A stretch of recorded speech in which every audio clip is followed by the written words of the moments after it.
ગુજરાતના ભાવનગરની આ ઘટના ખરેખર હૃદયદ્રાવક છે.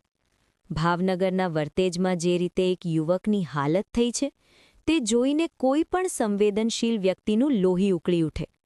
જ્યારે રક્ષકો જ ઊંઘતા હોય અથવા આંખ આડા કાન કરતા હોય, ત્યારે જ આવા બુટલેગરો બેફામ બને છે. સૌપ્રથમ તો આપણા ગૃહમંત્રી અને પોલીસ પ્રશાસનને ખૂબ ખૂબ અભિનંદન. કેમ?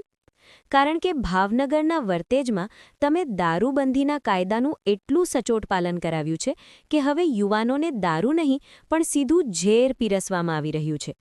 સાહેબ, તમારા કડક શાસનમાં પરબતીઓ, મુન્નો અને કાનો જેવા બુટલેગરો એટલા આત્મનિર્ભર બન્યા છે કે તેઓ ઘરે ઘરે જઈને મોતનું કેમિકલ વહેંચી રહ્યા છે.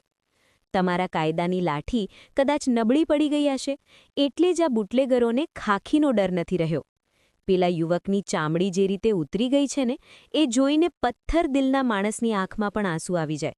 પણ સાહેબ, તમને તો કદાચ એ ચિત્રમાં પણ ઓલ ઇઝ વેલ દેખાતું હશે. શું પોલીસના હપ્તા એટલા મીઠા છે કે જનતાનું લોહી તમને કડવું નથી લાગતું? વર્તેજમાં ગલીએ ગલીએ આ ઝેર વેચાય છે. શું તમારી ગુપ્તચર એજન્સીઓ માત્ર રજાઓ ગણવા માટે છે? પણ સત્ય તો એ છે કે અહીં માત્ર માનવતાની બંધી છે. જો બુટલેગરો તમારા નાક નીચે આટલા બેફામ હોય, તો સમજી લેવું કે કાં તો તમે અસમર્થ છો અથવા તમે તેમની સાથે સહેમત છો. વર્તેજના એ યુવકની હાલત જોઈને જો તમારી ઊંઘ ન ઉડતી હોય, તો માની લેજો કે ગુજરાતમાં કાયદો અને વ્યવસ્થા માત્ર સરકારી હોર્ડિંગ્સ પર જ જીવિત છે. જાગો સાહેબ, જાગો. આ યુવાનોના શ્રાપ અને માતાઓના આંસુ તમને સત્તાના સિંહાસન પર લાંબો સમય બેસવા નહીં દે.